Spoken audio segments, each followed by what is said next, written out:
కాళేశ్వర జలాలతో తెలంగాణలో ఉండే ప్రాజెక్టులు నింపాలని చెప్పి ప్రధానంగా బీఆర్ఎస్ పార్టీ ఇప్పటికే రైతుల పక్షాన ఈ యొక్క పోరాటాలు చేస్తున్న పరిస్థితి మనం చూస్తున్నాం. దానికి సంబంధించి ఎమ్మెల్సీ దేశపతి శ్రీనివాస్ సార్ ఉన్నారు.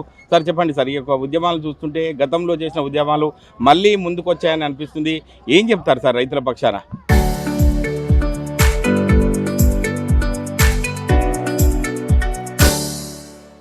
అంటే గతంలో ప్రాజెక్టులు లేక తెలంగాణ ఎండిపోయింది ఆంధ్ర పరిపాలకుల వివక్షతోని. కానీ వాళ్ళ రేవంత్ రెడ్డి కక్షతోని ప్రాజెక్టు ఉండి వ్యవస్థ ఉండి ఒకవైపు నీళ్లు పొంగి పారుతుంటే ఎత్తిపోయడానికి కావాల్సినటువంటి మొత్తం వ్యవస్థ అంతా కూడా సిద్ధంగా ఉండడం కూడా కేవలం పాలకుడి నీచ రాజకీయం వల్ల, పాలకుడి కుట్ర వల్ల అన్యాయంగా ఇవాళ తెలంగాణ రైతు ప్రయోజనాలు దెబ్బతింటున్నాయి.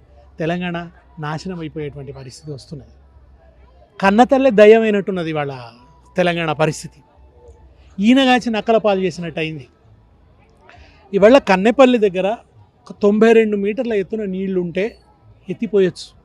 సుందిళ్ళకి తీసుకురావచ్చు, అన్నారం తీసుకురావచ్చు, ఎల్లంపల్లికి తీసుకురావచ్చు, మిడ్మానేరుకి తీసుకురావచ్చు, అన్నపూర్ణ సాగర్కి తీసుకురావచ్చు, రంగనాయక సాగర్ తీసుకురావచ్చు, మల్లన్న సాగర్, కొండపోచమ్మ సాగర్. ఒక రంగారెడ్డి, మహబూబ్ నగరు జిల్లాలు తప్ప మిగతా జిల్లాల తాగునీటి అవసరాలు తీరుతాయి, సాగునీటి అవసరాలు తీరుతాయి.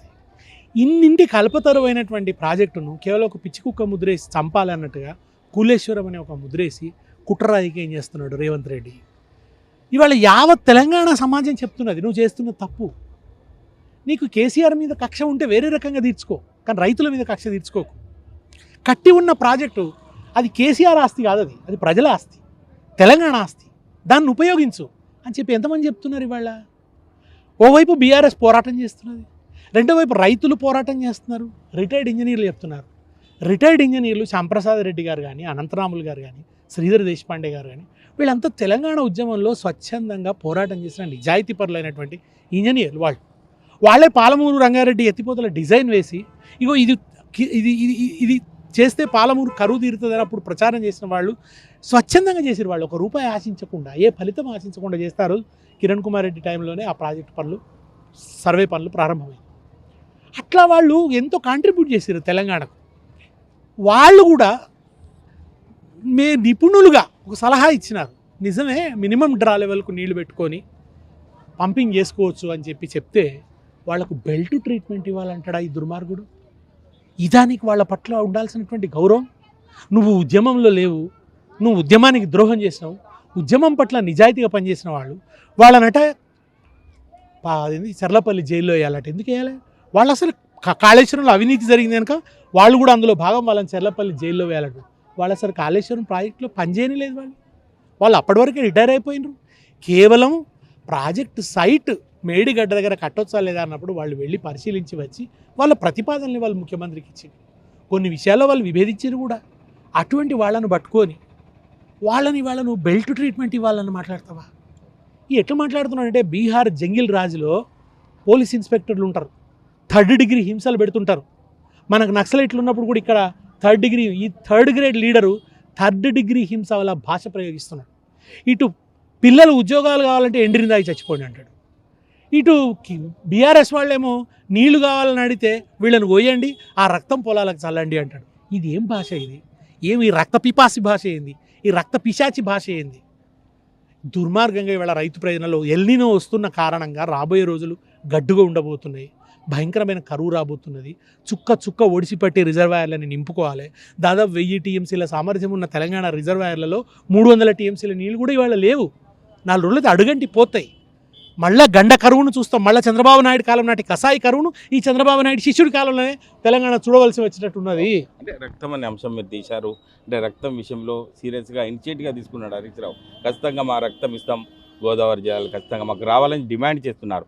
ఇక రైతులను మీరు ప్రధానంగా ప్రత్యక్షంగా చూస్తున్నారు కాబట్టి రైతుల నుంచి ఎటువంటి స్పందన ఉంటుంది? ఏం చెప్తున్నారు రైతులు? ఇవాళ దుఃఖం వస్తుంది ఏంటంటే, ఉద్యమ కాలంలోనేమో ఇక్కడ యువకులు మేము ప్రాణం ఇస్తాం తెలంగాణ ఇవ్వండి, ఇవాళ ఏమనాల్సి వస్తుందంటే మేము రక్తం ఇస్తాం నీళ్ళు ఇవ్వనాల్సి వస్తుంది.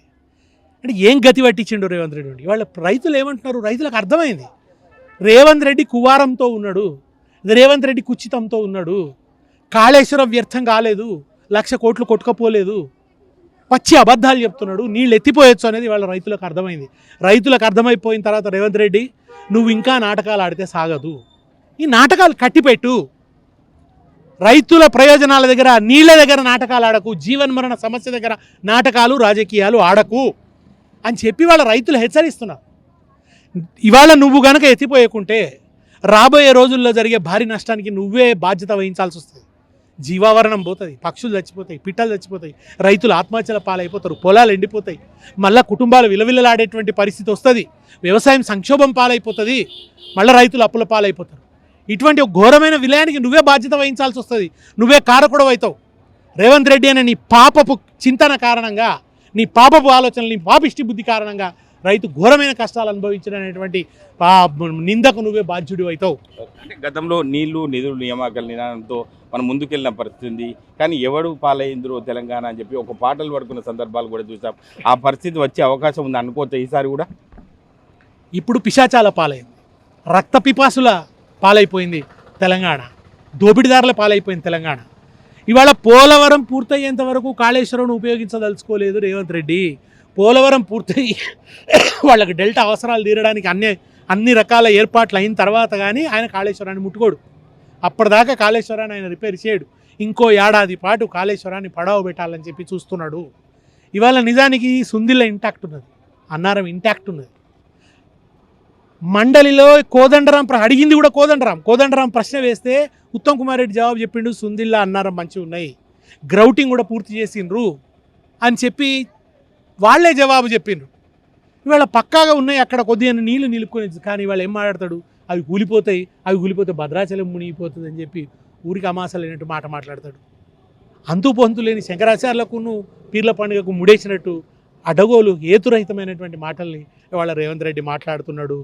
నిన్న మొన్న కె శ్రీనివాస్ గారు ఒక న్యూట్రల్ మేధావి, ఆయన కూడా మాట్లాడుతున్నాడు, ఇది తప్పండి, కాళేశ్వరం అట్లా పెట్టకూడదు, మీరు కేసీఆర్ మీద ఉండేటువంటి కక్షతో ఇటువంటి పనులు చేస్తే ప్రజలు మెచ్చరు, కావాలంటే మీరు కేసీఆర్ అవినీతి చేసినాను కూడా విచారణ జరుపుకో, శిక్ష వేసుకో, ఏం శిక్ష వేసుకుంటావు, కానీ కాళేశ్వరం పడవ పెట్టి రైతులకు ఎందుకు శిక్ష వేస్తావు అని చెప్పి వాళ్ళు న్యూట్రల్ మేధావులు అడుగుతున్నారు. నిన్న శాస్త్రి గారు అని చెప్పి ఆయన ఒక లెజెండరీ ఇంజనీరు, ఆయన స్పష్టంగా చెప్తున్నాడు, లేదు నీళ్లను పంపు చేయవచ్చు అని చెప్పి నిన్న జీ న్యూస్లో ఆయన చెప్తున్నారు.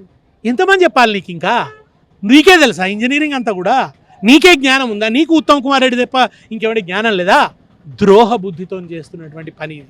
చంద్రబాబు కనుసైగలలో నడుస్తున్నది వాళ్ళ తెలంగాణ ప్రభుత్వం, చంద్రబాబు ఆడించినట్టు ఆడుతున్నది, కీలుబొమ్మగా మారిండు రేవంత్ రెడ్డి.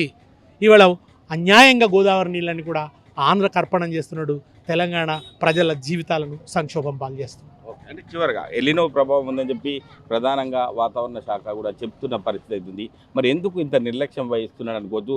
చివరగా ప్రభుత్వానికి ఏం డిమాండ్ చేస్తారు సార్ రైతుల పక్షాన? ఆయనకు రెండు ఉన్నాయి. ఒకటేమో ఆయనకు కేసీఆర్కు వ్యతిరేకంగా తను చేస్తున్న రాజకీయ ప్రయోజనాలే ముఖ్యం, క్షుద్ర రాజకీయాలు, నీచ రాజకీయాలు. రెండోది ఏంటంటే ఇప్పుడు ఆయన నీళ్ళు ఇస్తే మళ్ళీ ఎరువు ఇవ్వాలి, మళ్ళీ ఎరువు ఇస్తే మళ్ళీ కరెంట్ ఇవ్వాలి, మళ్ళీ కరెంట్ ఇస్తే పండిన పంట అంతా కొనాలి. ఈ తిప్పల కంటే అసలు పంటలే లేకుండా అయిపోతుంది కదా, నీళ్ళే వేయకుండా అయిపోతుంది కదా, కరువుకు తెలంగాణ వదిలేస్తే అయిపోతుంది కదా అనే కుట్ర కూడా రేవంత్ రెడ్డి మనసులో ఉన్నది.